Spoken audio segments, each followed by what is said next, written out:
하나님의 말씀은 요한복음 8장 1절부터 11절까지 말씀입니다. 요한복음 8장 1절에서 11절까지 말씀입니다. 제가 먼저 읽고 교독하도록 하고 11절은 함께 읽겠습니다.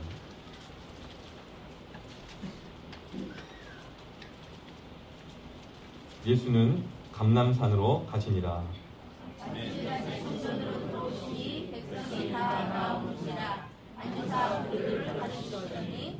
서기관들과 바리새인들이 음행 중에 잡힌 여자를 끌고 와서 가운데 세우고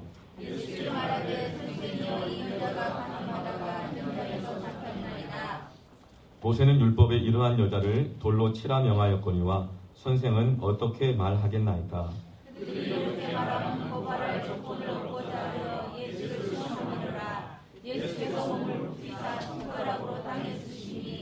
그들이 묻기를 마지 아니하는지라. 이에 일어나 이르시되 너희 중에 죄 없는 자가 먼저 돌로 치라 하시고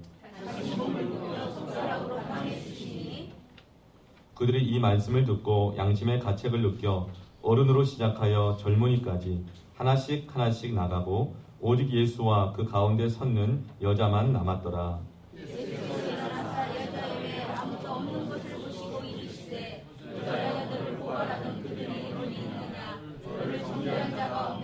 함께 있습니다.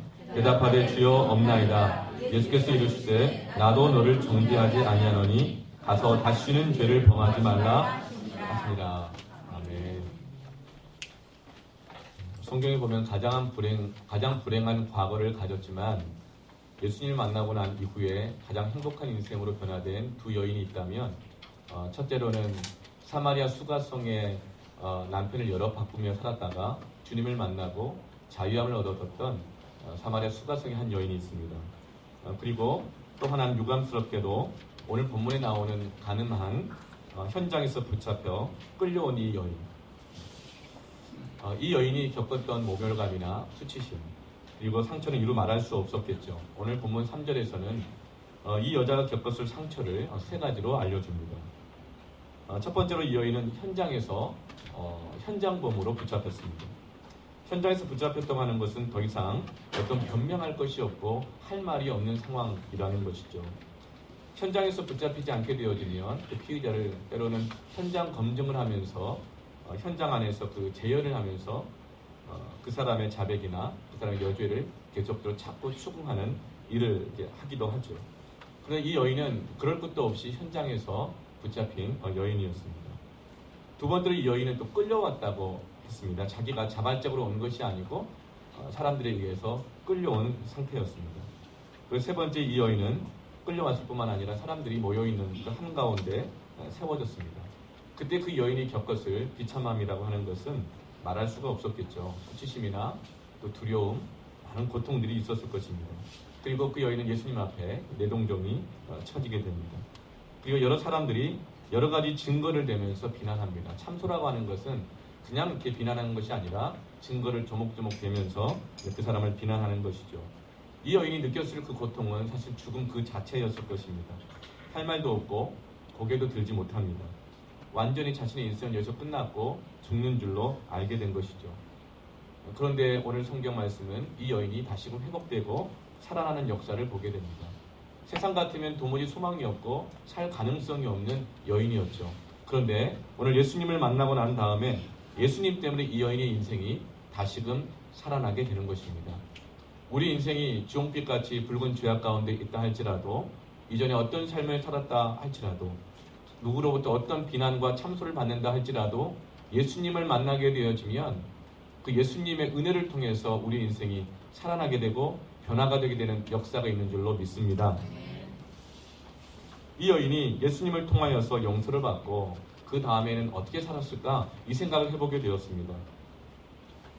아마도 이 여인은 자기 같은 이 여인을 정죄하지 않고 용서하신 예수님의 그 사랑을 경험하였기 때문에 어쩌면 이 여인에게 누가 또 어떤 잘못을 한다거나 욕을 하거나 아니면 이 여인을 배신하거나 도적질을 한다고 해서 했다 하더라도 아마도 이 여인은 그 자신에게 잘못한 사람을 품어주는 것이 힘들지 않았을 것이라고 생각합니다.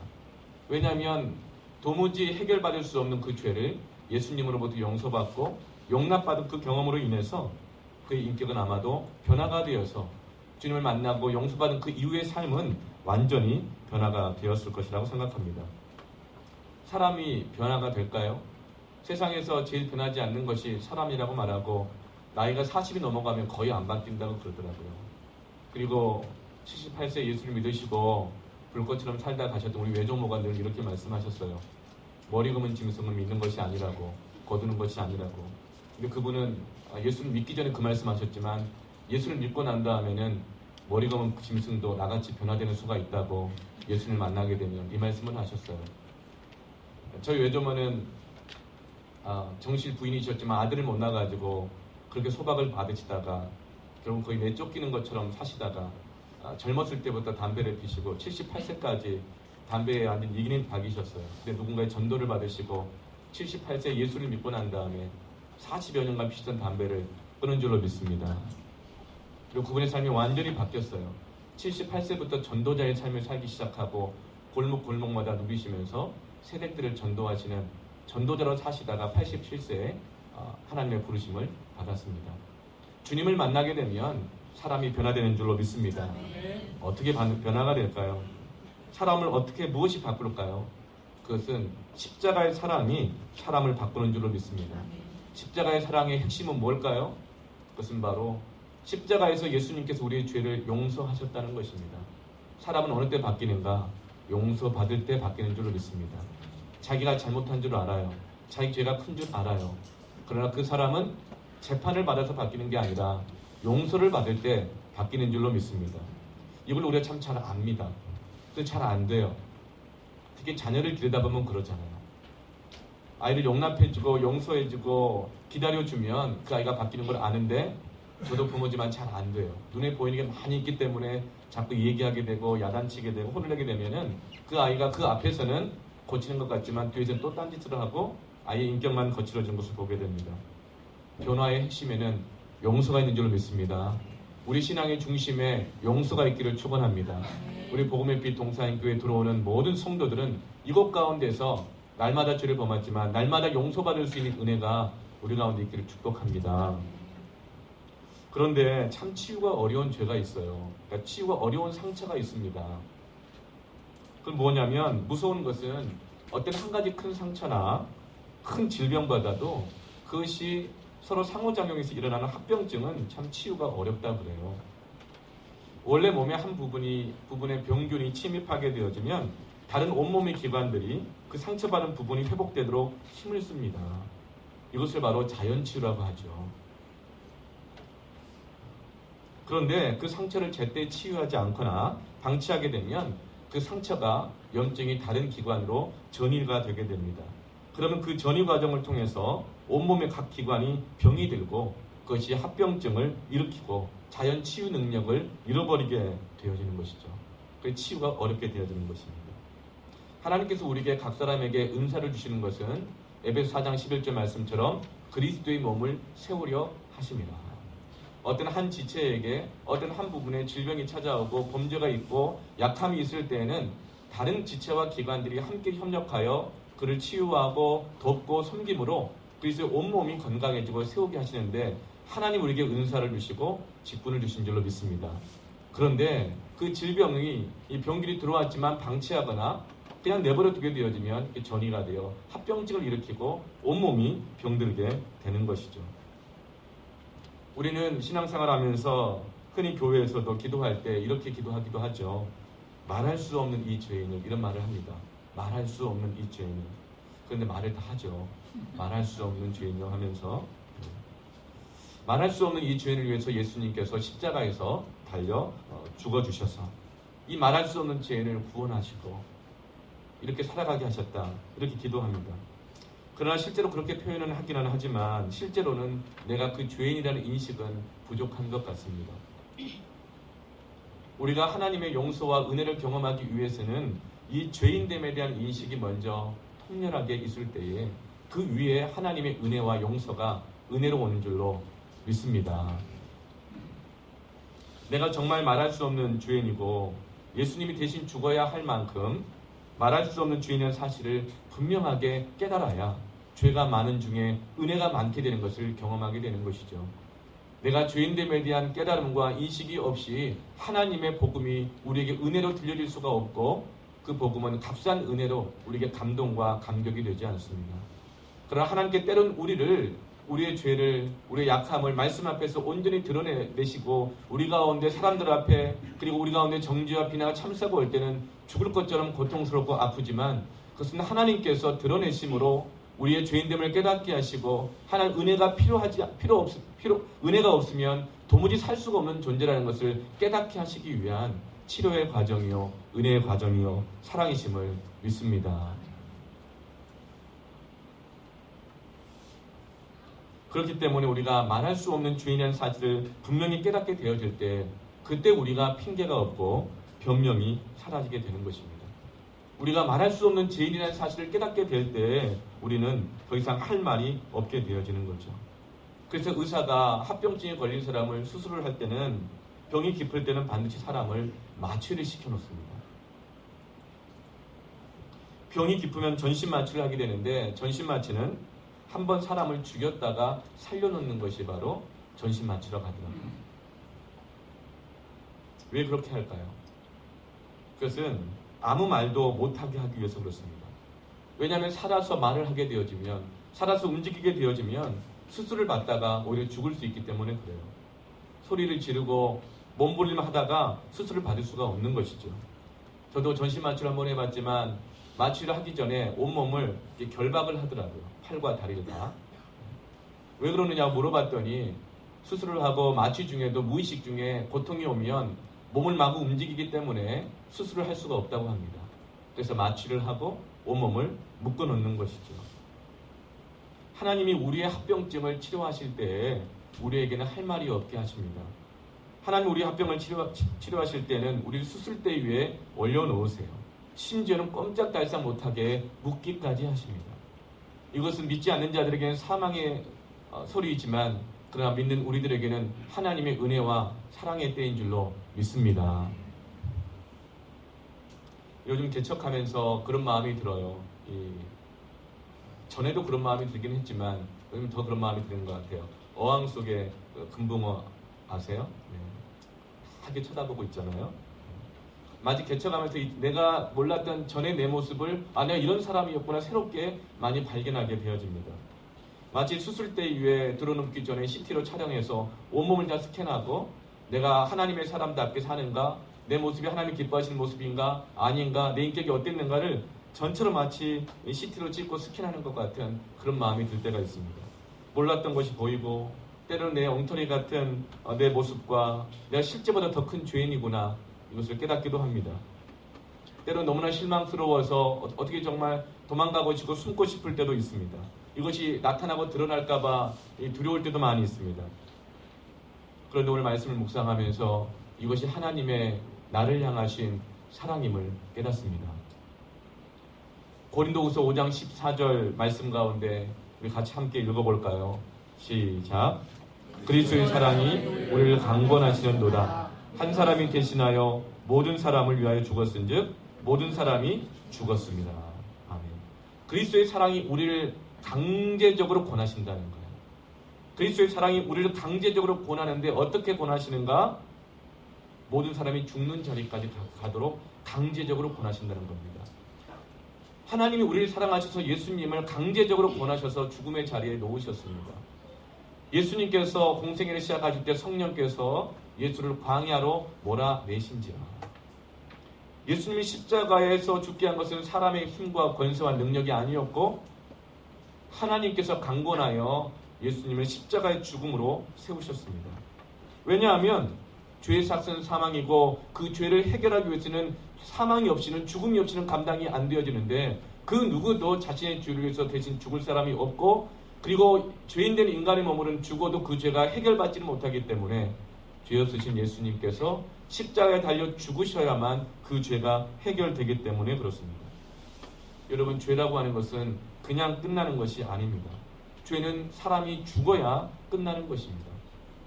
여러분, 저나 여러분도 마찬가지입니다. 우리가 예수를 믿고 나서 구원받았지만 죽는 순간까지 우리는 아마도 분명히 죄를 범하게 될 것입니다. 사망이 없이는, 죽음이 없이는 죄는 끝나지가 않는 것이죠. 죄는 내가 끝나야, 죽어야 끝나는 것입니다. 그래서 로마서 6장 가운데는 우리가 주님과 함께 죽었다고 수없이 반복하고 있는 것입니다. 우리 육신의 생명은 아직 끝나지 않았지만 예수가 죽으심으로 그 죽으심 안에서 우리도 십자가에 함께 못 박혀 죽었기 때문에 우리는 죄에 대해서 승리할 수 있다고 말씀하시고, 우리가 죄를 용서할 수 있는 권세가 우리에게 주어졌다고 말씀하는 것입니다. 너희가 누구 죄를 사하면 사함을 받을 것이요 그대로 두면 그대로 있으리라. 우리가 예수 안에서 죽었기 때문에 예수 십자가의 그 죽음이 죄의 세력을 도말하여서 우리도 십자가에서 죽었으므로 나도 그 죄를 용서할 수 있는 권세와 그 죄를 이길 수 있는 능력이 저와 여러분에게 있는 줄로 믿습니다. 그런데 갈라디아서 2장 20절에서는요. 내가 그리스도와 함께 십자가에 못 박혔나니 그런즉 이제는 내가 사는 것이 아니요 내 안에 그리스도께서 사신 것이다. 로마서 6장에서는 우리가 죽었다고 말을 하고 있지만 그보다 앞선 고백에서는 내가 그리스도 안에서 죽었다라고 말합니다. 우리가 죽었다고 하는 것은 선언입니다. 그러나 내가 죽었다고 하는 것은 고백입니다. 우리가 그리스도인으로서 죽었다는 고백 선언에서 이제는 내가 죽었다고 하는 고백까지 갈 수 있기를 축원합니다. 어떻게 우리가 죽을 수가 있을까요? 어떤 분이 이렇게 얘기합니다. 그냥 날 죽여주세요. 이렇게 목을 내밀면서 날 죽여주세요. 이런 분이 있습니다. 주님 나를 죽여주세요. 여러분 엘리야가 나를 죽여주세요 그랬어요. 여러분 그러나 그것을 주님이 기뻐하실까요? 아니에요. 죽이지 않으세요. 사람에게 내가 잘못했으니까 날 죽여주세요. 그게 방법일까요? 주님한테 나를 죽여주세요라 말하면 주님도 대책이 없어 하십니다. 왜냐하면 주님이 나를 죽이시면 그것은 심판이기 때문에 그렇습니다. 그러나 믿는 자들에게는 심판이 지나가기 때문에 심판하실 수가 없는 거예요. 그러니까 주님은 우리를 죽이지 않으십니다. 그리고 또 사람에게 나를 죽여달라고 얘기하면 그것은 살인이 되는 것입니다. 그렇기 때문에 내가 죽는 것은 어떻게 죽는가? 그것은 바로 나 스스로 해야 한다는 것을 깨닫습니다. 주님이 나를 위해서 십자가에서 죽으셨고 그것을 믿음으로 취하고 이후에 죽는 것은 나 자신이 해야 한다는 것입니다. 내가 날마다 죽노라. 누가 나를 죽여주시오, 판단해 주시오가 아니라 하나님 차라리 나를 죽여주시오가 아니라 내가 믿음 안에서 예수 그리스도의 십자가를 바라보며 그 안에 들어가서 날마다 나 자신을 죽이고 십자가에 못 박는 일은 내 고백으로, 내 신앙으로, 내 순종으로, 내 회개로 해야 될 줄로 믿습니다.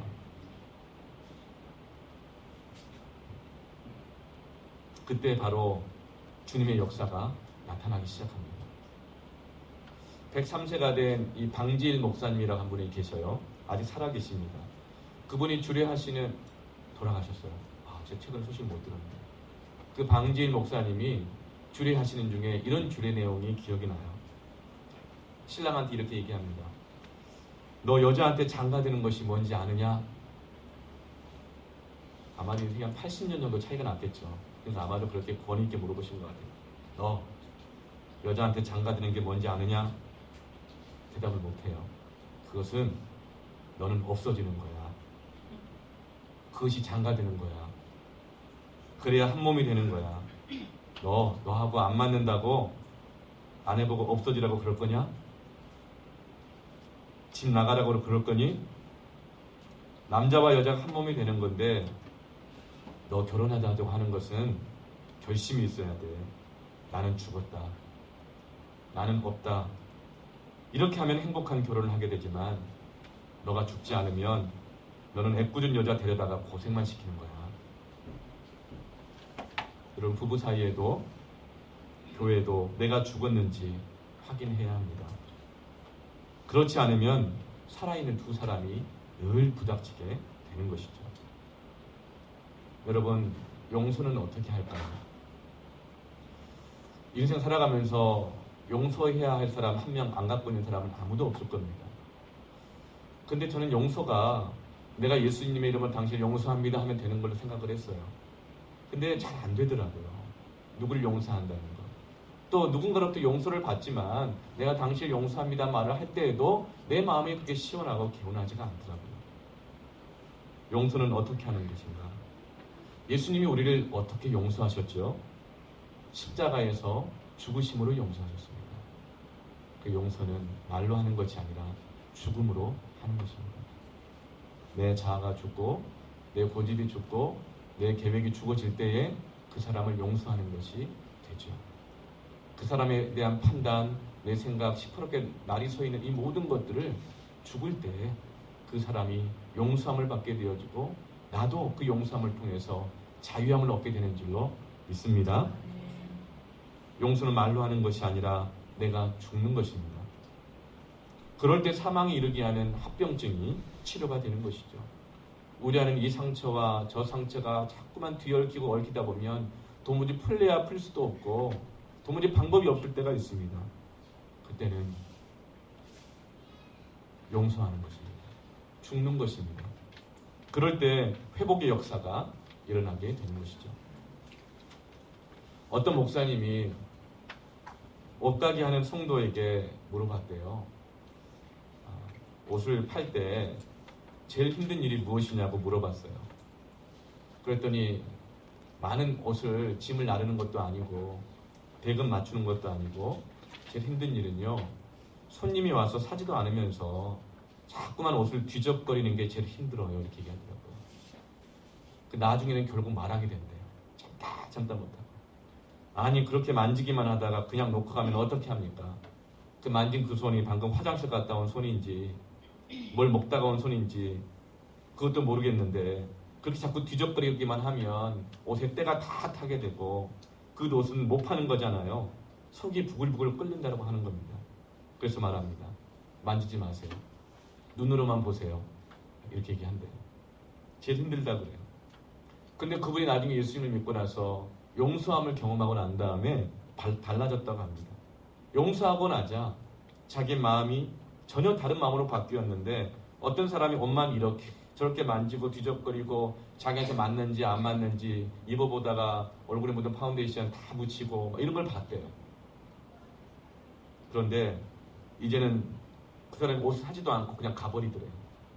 그런데 이제는 쫓아나가면서 이렇게 말을 한대요. 마음에 드는 옷이 없어서 죄송합니다. 다음에는 꼭 마음에 드는 옷을 더 다양하게 준비해 놓도록 하겠습니다. 다음에 꼭 한 번 더 와주세요. 죄송합니다. 이렇게 얘기했어요. 이렇게 얘기가 나오더래요. 여러분 그런 말을 들으면 여러분 마음이 어떠시겠어요? 궁금하니까 이것저것 또 펼쳐보고 만져보고 마음에 안 들면 그냥 놓고 가지요. 그때 주인의 인상이 안 좋아져요. 굳어져요. 그러면 무섭죠. 그럼 주인이 무서워서라도 그 가게에 다시는 못 들어가는 겁니다. 그런데 주인이 나와서 정말 죄송하다고 오히려 먼저 이야기를 하고 다음에는 내가 꼭 더 좋은 것으로 준비해 놓겠다고 말하면 다른 손님한테 소문내서라도 또 가고 싶지 않겠습니까? 그리고 난 이후에 그분이 예수를 온전히 믿고 난 다음에 용서함을 경험하고 난 다음에 이 가게에 단골 손님이 그렇게 많이 생겼다고 합니다. 저는 우리 복음의 빛 동산교회에 이렇게 소문나기를 축복합니다. 가게는 단골 손님이 많이 생기지만 용서받기를 원하고 용서함을 받은 성도들이 날마다 차서 또다시 세상을 용서하고 치유하는 정말 어떻게 고칠지 몰라 방황하고 헤매이는 합병증에 걸린 수많은 영혼들을 치유하는 우리 복음의 빛 동산교 성도가 되기를 축원합니다. 예수님 안에서 내가 죽게 되어지면 용서하게 되어지면 예수님이 나를 다 잘되게 하실 줄로 믿습니다. 가정 안에 용서가 있으면 가정이 잘 될 줄로 믿습니다. 내가 일하다가도 일하는 사람들과 사이에서도 용서가 있으면 그 일이 잘 될 줄로 믿습니다. 모든 결과가 합력하여 선을 이룰 줄로 믿습니다. 사람은 어느 때 변화되는가? 죽어야 변화됩니다. 내가 그리스도와 함께 십자가에 못 박혀 죽어야 용서의 자리에 가야 또 용서받는 자리에 가야 변화가 되는 것이죠. 사랑하는 성도 여러분 기억합시다.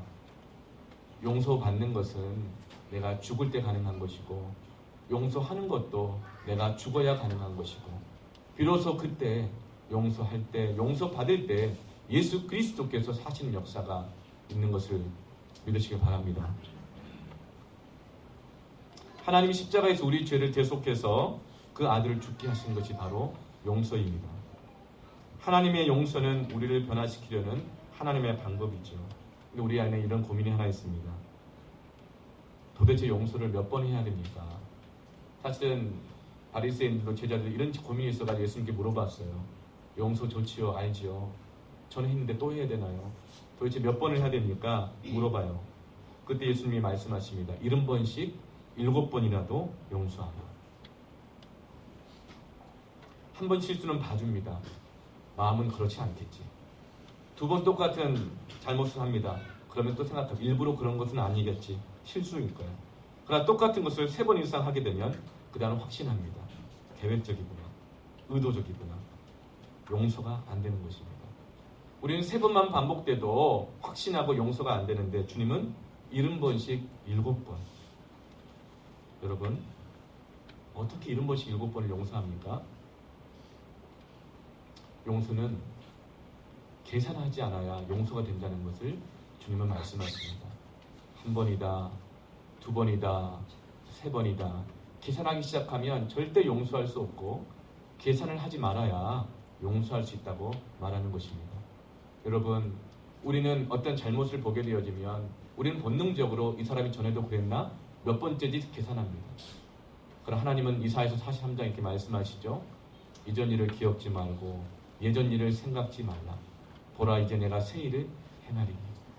하나님이 우리에게 새로운 변화의 역사를 주실 때는 우리를 죽음까지 몰아가시는데 우리의 계산의 죽음, 판단의 죽음, 생각의 죽음의 자리까지 가야만 용서가 있고 그 용서를 받게 되고 그 안에서 하나님의 새로운 역사가, 일이, 회복이, 변화가 있는 줄로 믿습니다.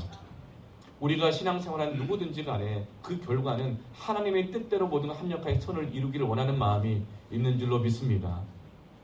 우리는 다 하나님 뜻을 사모합니다. 그런데 하나님의 그 뜻이 이루어지기 위해서는 용서해 줘야 되고 또 용서를 받아야만 그 하나님의 뜻이 이루어지게 되는 것이죠. 주님이 말씀하시는 것은 용서라고 하는 것은 어떤 한 번의 사건이 아니라는 것입니다. 용서는 과정을 통한 하나님의 회복의 은혜라는 것입니다. 하나님은 우리 아시는 거예요. 베드로가 1번 부인하고 2번 부인하고 3번 부인했을 때 또다시 그가 부인할 수 있는 가능성이 충분하게 있는 사람이라는 것을 아시고 계시는 것입니다. 하나님이 우리를 지금 우리가 회개할 때 용서해 주실 때 다시는 우리가 똑같은 죄를 안 범할 것을 믿고 용서해 주실까요? 그렇지 않으시죠. 우리가 자녀를 기를 때 우리가 눈 감아주고 용서해 줄 때도 이 아이가 이 한 번의 이 고백을 통해서 완전히 다시는 이런 것을 하지 않을 것이다라고 믿고 해줍니까? 그게 아니죠. 사람은 용서의 과정을 통해서 변화가 된다는 것을 하나님은 알고 계시는 것입니다. 우리는 완전하지 않기 때문입니다. 그러므로 우리가 용서를 하고 용서를 받을수록 온전해져감을 믿습니다.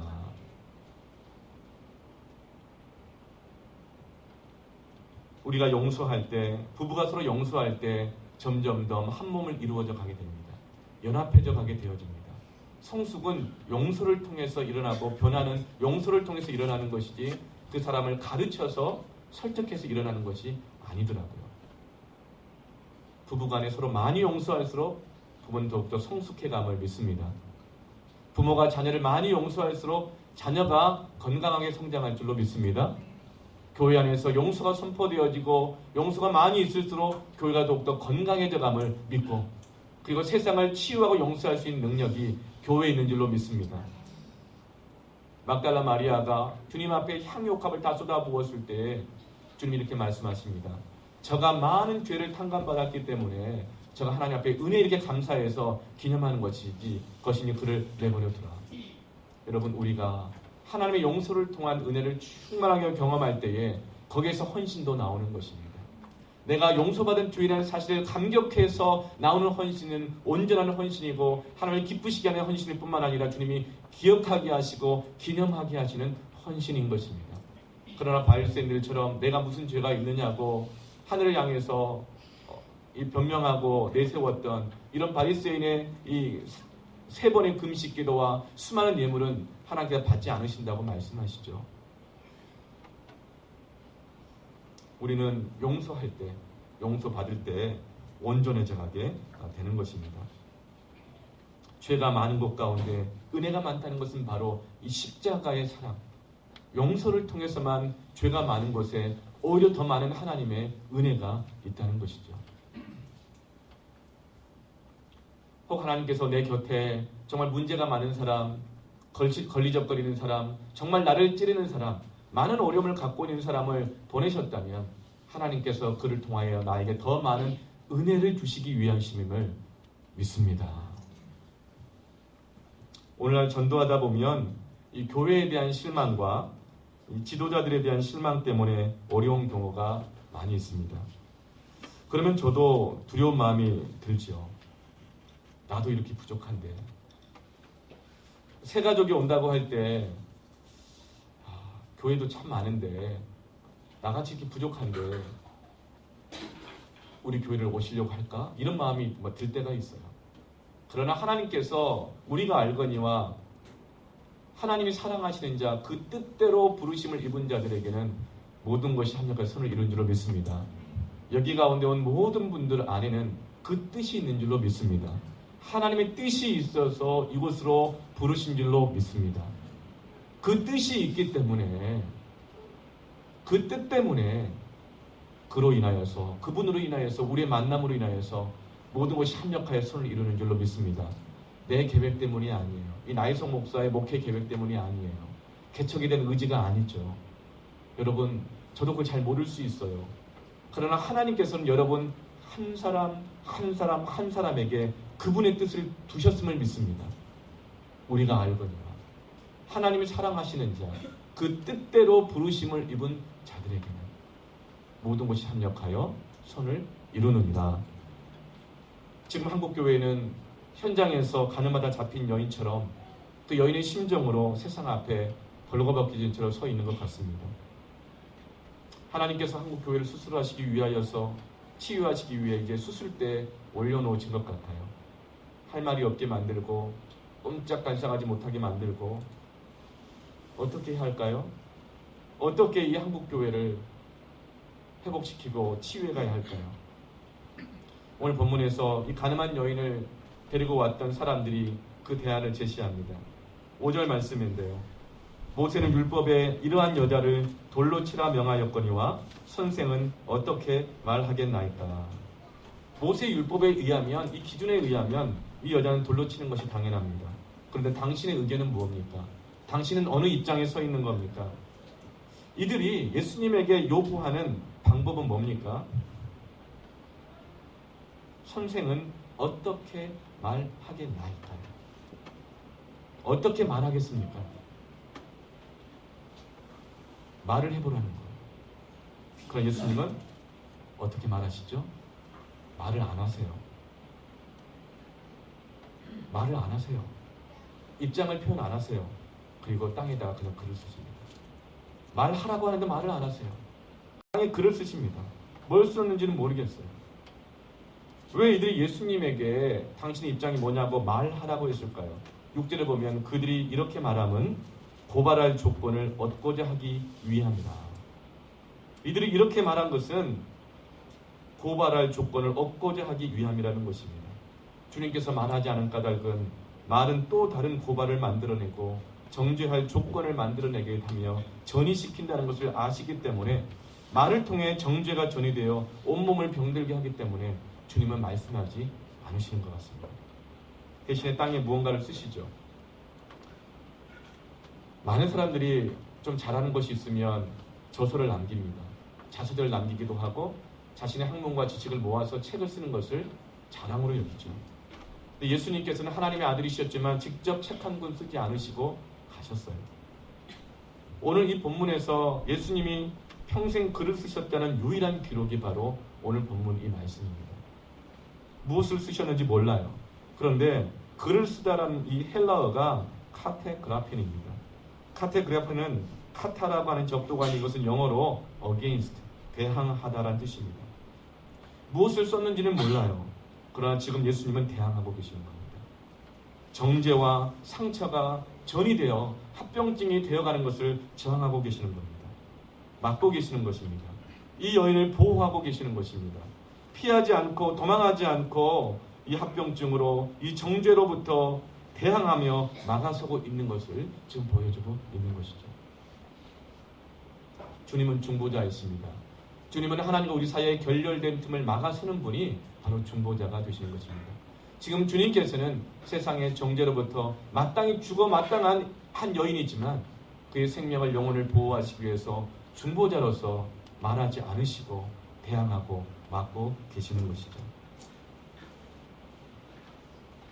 너의 입장이 무엇인지 말하라는 군중들의 요구에 자신의 기준으로 말하지 않고 있는 것이죠. 그렇다고 해서 이 여인을 말로 변호해 주는 것도 아닙니다. 또 말로 이 여인을 정죄하지도 않으십니다. 말하지 않으십니다. 다만 막아서고 있는 것입니다. 그러나 사람들이 답답해져서 계속 예수님께 추궁합니다. 빨리 말하라고. 돌로 칠지 말지, 당신의 입장은 뭐냐고, 빨리 밝히라고, 말하라고 계속 추궁합니다. 그러자 주님께서 그때 주님이 일어나셔서 드디어 말씀하십니다. 우리가 너무나 잘 아는 말씀인데요. 너희 중에 죄 없는 자가 먼저 돌로 치라. 예수님의 입장을 기대했던 그들이 얼마나 당황했겠습니까? 예수님 자신의 입장을 옳고 그름을 말하는 것이 아니라 너희 중에 죄 없는 자가 먼저 돌로 치라 이렇게 말합니다. 이 말은 우리 모두가 하나님 앞에서 죄인으로 서야 한다는 것입니다. 너무나 당황스러운 정말 동문서답과 같습니다. 이 말은 우리 모두가 상처받은 사람이요, 죄가 전이 되어서 고통당하고 있고 합병증에 시달리고 있는 사람이요, 우리 모두가 고통하는 사람들이라는 것입니다. 그리고 또 다시 몸을 굽혀서 땅에 글을 쓰십니다. 또 막아서십니다. 그러다 참으로 이상한 일이 벌어지죠. 9절 말씀을 보면 어른으로부터 젊은이까지 하나씩 하나씩 나가고 오직 여자와 예수와 그 여자만 남았더라. 놀랍게도 전이 되어가고 있던 이 정죄의 질병이 율법으로 인한 분노와 정죄의 결박이 흩어지고 있습니다. 이 정죄의 결박이 풀어져가고 있는 것입니다. 그리고 더 이상 정죄하는 사람이 그 자리에 없어지게 되었습니다. 어떻게 이런 일이 벌어졌을까요? 성경은 이렇게 말합니다. 예수님께서 분명하게 옳고 그름을 말씀해 주시고 입장을 표현해 주셔서가 아니라 그들이 이 말씀을 듣고 양심의 가책을 느껴라고 말합니다. 주님께서 하셨던 그 말씀이 그들의 귀로 들어와서 자신들의 가려졌던 모든 죄를 생각나게 하고 자기 자신들이 결코 돌을 던질 자격이 없는 똑같은 죄인이고 나 역시도 그 정죄의 질병 가운데 전이되어 함께 신음하고 고통하고 있는 죄인이요 상처받은 사람이라는 사실을 깨닫게 되어주고 말씀이 그것을 비추어 주자 자신의 양심에 모두가 깊은 찔림을 받아 견딜 수가 없어서 자신들의 무자격함 앞에서 내려놓고 다 떠나갔다고 성경은 말씀하고 있습니다. 모두가 떠나고 이 여인과 예수님만 남았습니다. 그러면 이제 우리는 주님과 이 여인이 남았으니까 뭘 기대할까요? 저는 이렇게 생각했어요. 그래도 가늠한 여인인데, 가늠이 얼마나 무서운 죄예요. 가늠한 여인인데 따끔하게 가르치지 않으실까? 너 도대체 몇 살이냐? 그런데 이런 짓을 하고 다녀? 네 부모가 너를 어떻게 키웠는데 네가 이런 짓을 하고 다녀도 되는가? 하고 이렇게 따끔하게 가르쳤을 것 같아요. 그런데 예수님 뭐라고 말씀하십니까? 나도 너를 정죄하지 않아. 참 할 말이 없게 만드는 말이에요. 나도 너를 정죄하지 않아. 심판하고 정죄할 수 있는 유일한 자격이 있다면 예수님 외에 또 누가 있겠어요? 그런데도 나도 너를 정죄하지 아니하노니라고 말해요. 참 이것은 인간적인 생각으로 마음으로 받아들이기도 어렵고 이해도 안 되는 말씀인데 주님이 이렇게 말씀하셨어요. 나도 너를 정죄하지 아니하노니. 나는 너를 죄인으로 취급하지 않겠다는 것입니다. 우리는 이것을 보고 주님이 너무 죄를 쉽게 가볍게 다루신다고 오해할 수 있습니다. 그러나 예수님은 결코 죄를 가볍게 다루는 분이 아니시죠. 예수님은 이 여자를 말로 변호해주지 않으십니다. 오히려 뭐라고 말씀하셨죠? 죄 없는 자가 이 여자를 돌로 쳐라 그랬어요. 돌로 쳐야 한다고 말했습니다. 돌로 쳐야 한다는 바리새인들과 서기관들이 들고 나온 율법이 너희들이 잘못됐다고도 말씀하지 않으셨습니다. 예수님께서 이 죄를 결코 가볍게 대하지 않으시고 돌에 맞아 죽어야 마땅한 죄라고 말씀하시고 생각하고 계십니다. 그러나 모두가 사라지고 정죄의 결박이 풀리자 이 여인에게 이렇게 말합니다. 나는 너를 정죄하지 아니하노니 다시는 죄를 범하지 말라. 어쩌면 이때까지만 해도 여인은 너무 쉽게 용서를 받고 이 위기에서 벗어난 것이 어리둥절하였을 것입니다. 그러나 예수님이 이제 얼마 후면 십자가에 달려 죽습니다. 그 이 여인은 십자가를 지고 가시는 예수님의 그 모습을 보게 됩니다. 골고다 언덕으로 올라가시고 채찍에 맞으시며 머리에 가시관을 쓰시고 손과 발이 못에 박혀 벌거벗겨진 채로 수많은 사람들 앞에서 조롱을 받으며 십자가에 매달리는 것을 보게 됩니다. 그가 찔림은, 그가 상함은, 그가 맞음은 나의 허물을 인합니다. 그리고 그때 그 여인은 주님의 음성을 기억할 것입니다. 나도 너를 정죄하지 아니하노니. 자신의 죄에 대한 용서는 주님의 죽으심으로 받은 용서라는 것을 깨닫게 됩니다. 용서받은 쪽은 너무 쉽게 받는 것 같지만 그러나 용서하는 쪽은 생명을 걸었습니다. 용서는 생명을 걸어야 할 수 있는 것이죠. 그러므로 이것이 어떻게 죄를 쉽게 다루는 것일까요? 용서한다는 것은 결코 쉽게 죄를 다뤄서는 할 수 있는 것이 아닌 것이죠. 용서는 결코 간단한 방법이 아닙니다. 말로만 되는 것이 아닙니다. 용서는 죄의 합병증에 걸려 죽어가는 우리의 인생을 살리시는 하나님의 구원의 회복이 되는 것입니다. 용서는 내가 죽어야만 할 수 있는 겁니다. 치유는 내가 죽어야만 할 수 있는 것입니다. 한 알의 밀이 땅에 떨어져 썩어져 죽으면 많은 열매를 맺지만 그대로 있으면 그대로 있는다고 했습니다. 로마서 5장 8절 말씀에 우리가 아직 죄인 되었을 때 그리스도께서 우리를 위하여 죽으심으로 하나님께서 우리에게 대한 자기의 사랑을 확증하셨습니다. 죽으심으로 확증하셨습니다. 예수님께서 이 여인을 용서하실 때 어떻게 하시는가를 보면 좋겠습니다. 9절 말씀 보면 오직 예수와 그 가운데 섰는 여자만 남았더라. 여러분, 용서는 함께 있는 것입니다. 참 어려운 것이에요. 우리 누가 미우면, 부부간에도 미우면 같은 방 쓰고 싶지도 않아요. 용서가 안 되니까. 자식이 미우면 내 속으로 나왔어도 쳐다보고 싶지가 않아요. 그러니까 주님은 이 여인과 함께 있습니다. 죄책감을 느꼈던 사람은 떠났습니다. 분노했던 사람도 떠났습니다. 가식이라고 생각했던 사람도 떠났습니다. 그러나 용서하는 주님은 함께 계십니다. 진정한 용서는, 회복은 함께 있는 용서가 회복을 주는 줄로 믿습니다. 부부간에 용서할 수 없는 일이 있을 때에도 내가 죽음으로 용서하고 함께 하시기를 주님의 이름으로 권면합니다.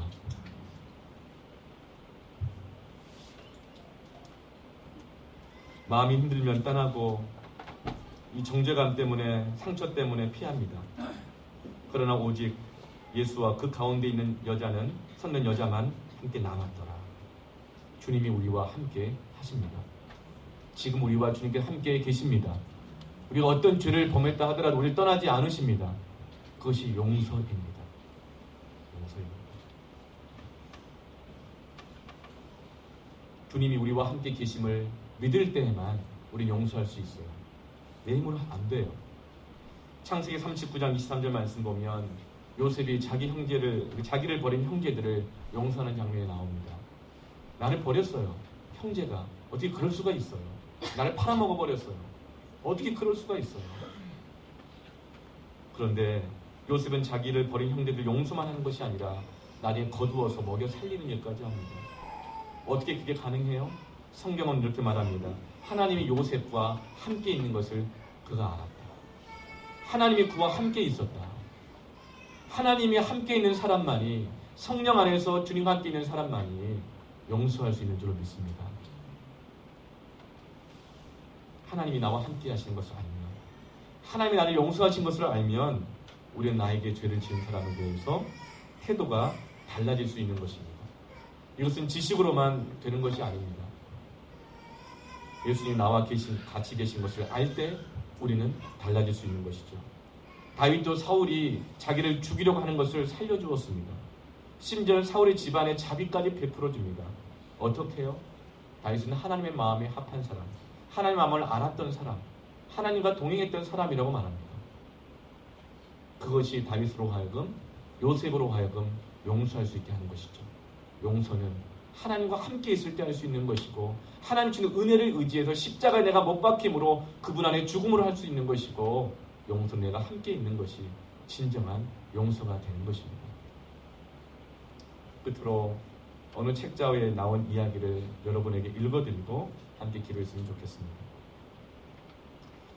아내가 먹고 사는 양식이라고 하는 제목인데요. 잘 알지 못하는 무명의, 이름은 박종원이 씨라고 쓰신 분인데, 이분이 쓰신 그 아내가 먹고 사는 양식이라는 글입니다. 쨍그랑 소리에 놀란 식구들이 부엌으로 달려갔다. 식구들이 도착했을 때 아내는 마치 넉나간 사람처럼 허공을 쳐다보고 있었고, 부엌 바닥에는 김치 조각과 깨진 그릇 조각이 흩어져 있었다. 저녁 준비를 하던 아내가 다시 일을 벌인 것이다. 남달리 조심성이 없었던 아내에게는 이 일이 특별한 일이 아니었다. 아내는 물을 틀어놓고 외출을 해서 집안을 온통 물바다로 만들어 놓기도 했고, 빨래 삭는다고 하다가 잠들어서 숯검덩이처럼 태우기도 했고, 어디 그뿐인가 집 문을 잠그지 않고 장에 갔다가 집안의 귀중한 물건들을 모두 도둑을 맞기도 했다. 이런 일이 반복되면서 가족들은 아내에게 짜증을 내기 시작했다. 그날도 가족들은 짜증 섞인 불평을 하기 시작했다. 먼저 어머니가 입을 여셨다. 아니, 너는 한두 번도 아니고 이게 도대체 뭐하는 짓이냐. 몇 번 큰 실수해서 낭패를 봤으면 정신을 똑바로 차리고 조심해야지. 이렇게 매일 일을 벌리면 식구들이 불안해서 어떻게 살라고 하는 것이냐. 이런 모습을 보고 있는 나 역시 마음이 편치 않았다. 부모님을 모시고 살면서 조심성 없이 행동을 해서 늘 집안을 시끄럽게 만드는 아내가 밉고 야속하기만 했다. 홧김에 아내의 상처받은 마음에 고통을 더했다. 당신 도대체 정신을 어디에 두고 살아? 이렇게 말썽을 부릴 거면 차라리 아무 일도 하지 말고 방구석이나 틀어박혀 있으라고. 다음날 아침 나는 어느 때보다 침울한 아내를 뒤로하고 차를 몰고 직장에 출근했다. 차를 운전하고 가면서 의기소침해 있는 아내의 모습이 머릿속에서 떠나지 않았다. 바로 그 순간 라디오에서 고압전류에 감전되는 것처럼 나를 전율케 하는 한마디의 말씀이 나의 귓전을 때렸다. 아내는 남편의 사랑을 먹고 사는 존재입니다. 남편의 사랑을 받아야 행복할 수 있는 존재가 바로 아내입니다. 매일 아침 9시 30분에 극동방송에서 방송되는 말씀이었다. 다른 사람보다 출근 시간이 늦었던 나는 늘 차 안에서 그 방송을 들어왔다. 그러나 그날만큼 마음의 감동을 부딪혀오는 것은 흔치 않았다. 아내는 남편의 사랑을 먹고 사는 존재라는데 과연 나의 아내는 무엇을 먹고 살아왔던가? 꽃다운 나이에 장남에게 시집와서 고생고생하며 살아왔는데 내가 아내에게 주었던 것이 무엇인가? 생각이 여기에 미치자 코끝이 찡해왔다. 그리고 눈물이 주체할 수 없이 흘렀다. 그날 밤 나는 난생 처음으로 꽃을 사들고 집에 들어왔다. 그게 웬 꽃이냐고 묻는 식구들의 말에 쑥스러웠지만 그날은 아내를 위해서 그 쑥스러움을 참을 수 있었다. 부모님에게 인사를 드리고 곧바로 안방으로 들어온 나는 나를 따라 들어온 아내를 왈칵 끌어안았다. 무슨 영문인지 몰랐던 아내는 나를 밀어내려고 했지만 나는 더욱 힘을 주어 아내를 안았다. 그리고 아내의 귓전에 이렇게 속삭였다. 나는 당신을 사랑해. 이제까지 당신이 얼마나 힘들었는지 알아. 하지만 이제부터는 내가 당신의 쉼터가 되어줄게. 이 말을 하는 동안 나의 셔츠는 아내의 눈물에 촉촉이 적셔지고 있었다. 여러분, 국률의 마음은 용서는 가장 큰 기적입니다. 우리 가정 안에, 우리 모든 만남과 교회 안에 이런 용서와 회복의 기적이 있기를 주님의 이름으로 축원합니다. 제가 이번에 글을 읽으면서 제 마음 가운데 정말 와닿았던 말씀은 뭐였냐면, 아내는 남편의 사랑을 먹고 사는 존재인데 지금까지 무엇을 먹고 살았는가? 꽃다운 나이에 장남에게 시집와서 고생하며 살았는데 내 아내에게 주었던 것이 무엇인가? 교회는 가족이잖아요. 이걸 깨닫게 돼요. 성도는 무엇을 먹고 사는가? 하나님의 말씀을 먹고 사는데 무엇을 주었는가? 개척교회 오는 것, 장남에게 시집와서 고생하는 것과 비교될 수 있겠는가? 그렇게 고생하며 왔는데 나는 무엇을 주었는가? 나는 무엇을 주었는가?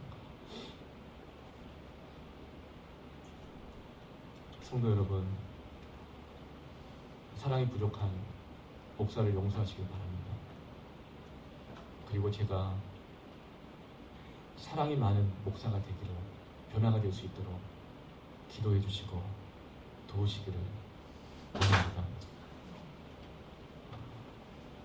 오늘 이 말씀을 통해서 하나님께서 먼저 저희 심령에 회복의 은혜를 주심을 믿습니다.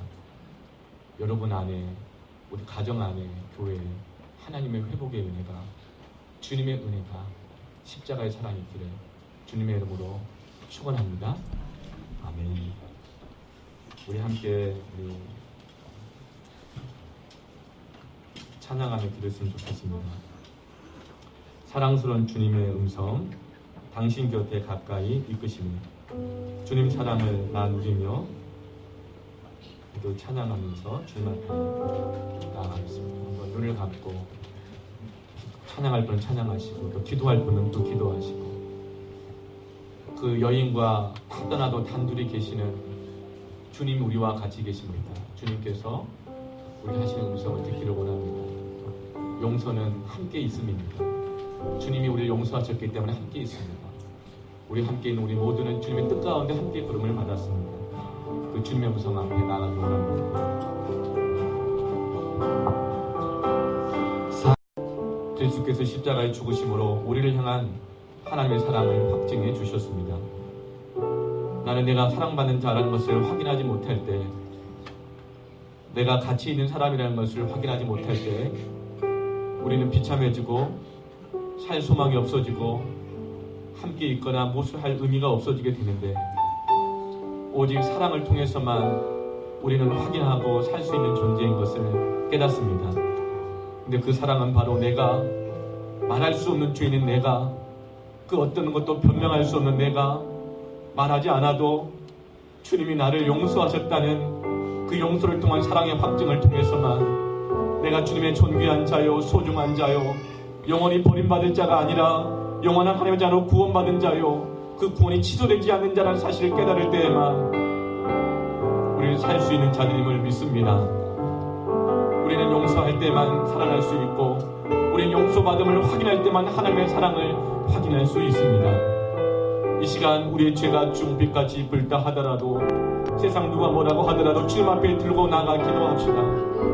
하나님, 나를 정죄하지 않으시고 나를 살리시는 주님, 나의 중빛 같은 죄를, 도무지 용서받을 수 없는 죄를, 수십 번 수백 번 반복된 죄를, 이 은밀한 죄를 용서하여 주시옵소서. 깨끗게 하여 주옵소서. 하나님, 내 안에 깊은 상처가 있습니다. 아픔이 있습니다. 나로서는 용서할 수 없습니다. 나로서는 할 수 없습니다. 그러나 내가 그리스도와 함께 십자가에 못 박혀 죽었나니 주님의 사랑으로, 그 십자가의 능력으로 용서하기를 원합니다. 용서하기를 원합니다. 그래서 우리 가정이 살기를 원합니다. 내 자녀가 남편이 살기를 원합니다. 사망에 이르는 교회가 살기를 원합니다. 한국교회가 살기를 원합니다. 복음의 역사가 살기를 원합니다. 이 시간 주님 앞에 나아가 기도하기 원합니다. 기도하겠습니다. 용서하지 않은 아픔과 상처는 그것이 내 온몸을, 마음을 전이합니다.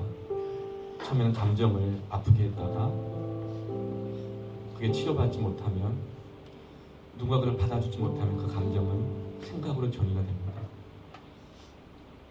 그 생각에 전이가 되면 수많은 판단과 정죄로 고통하게 됩니다. 그러나 그 생각까지 전이가 된 아픔을 방치하게 되면 의지까지 가게 됩니다. 온몸이 병이 들게 됩니다. 용서하지 않은 죄는, 용서하지 못한 상처는, 치료받지 못한 상처와 죄는, 그리고 용서받지 못한 죄는, 용서받지 못하는 상처 주었던 것들은 용서해야만, 용서받아야만 전이 되지 않고 치유가 됩니다. 우리 힘으로는 할 수 없지만, 그러나 예수 그리스도와 함께 십자가에 못 박혀 죽으면 주님의 십자가의 용서가 우리 안에 흘러 들어옵니다. 우리의 감정을 치유합니다. 생각을 치유합니다. 우리의 의지를 바꿉니다. 우리의 관계를 치료합니다. 도무지 합병증의 치유의 방법이 없는 것이라 할지라도 주님의 그 십자가의 사랑이 우리 안에 흘러 들어오면 고치고 살리고 변화되는 것입니다. 이 시간 기도합시다. 하나님만과 나만이 아닌 그 죄가 있다면 주님 용서해 주십시오. 우리 기도했습니다. 이제 내가 용서해야 될 사람이 있다면, 용서해야 할 상처가 있다면, 또 내가 용서를 구하고 받아야 될 사람이 있다면 이제 같이 함께 기도하기를 원합니다. 주님과 여러분이 함께 있다고 생각하시고 이 시간 같이 함께 용서하고 용서받고 치유하며 십자가 안에서 내가 죽는 기도하기를 원합니다. 잠시 함께 우리 기도하겠습니다. 하나님 아버지, 이 시간 하나님 앞에, 우리가 하나님 말씀 앞에 우리의 마음을 드렸습니다. 우리가 내 뜻대로 기도하는 것이 아니고 하나님의 말씀을 의지하여 기도했습니다. 하나님 오늘 이 말씀이 성령으로 저와 우리 모든 복음의 빛 동산교회 가족들 마음 가운데 심겨져서 하나님 말씀은 좌우의 양날선 검과 같아서 우리의 혼과 관절과 골수를 찔러 쪼개기까지 하시고 굽어진 것을 바르게 하시고 병든 것을 온전하게 하시는 능력의 말씀임을 믿습니다. 하나님의 말씀이 우리를 우슬초와 같이 깨끗하게 하시고 정결하게 하심을 믿습니다. 고소하던 무리들이 주님의 말씀을 듣고 다 떠나갔던 것처럼, 정죄의 결박이 풀렸던 것처럼 오늘 우리를 정죄하지 않으시고 용서하시며 우리의 죄를 자신의 죽음으로 감당하신 주님의 십자가 앞에서 우리의 모든 정죄받았던 마음들이, 죄책감과 두려웠던 마음들이 자유함을 얻을지어다. 주님이 십자가에서 우리를 용서하셨으니 그 천하의 어떤 것이 하나님과 우리 사이를 끊으리요 막으리요. 우리는 하나님의 자녀임을 감사합니다. 하나님 우리의 아버지이심을 감사합니다. 우리는 그 뜻대로 부르심을 받은 자들이요 하나님의 사랑을 받는 자들이요 취소될 수 없는 하나님의 가족임을 믿습니다. 사랑은 우리의 가정을 기억하여 주시고 우리의 부부를 기억하여 주시고 우리의 자녀들을 기억하여 주시며 우리의 성도들을 기억하옵소서. 이 한국 교회를 기억하소서. 하나님의 십자가에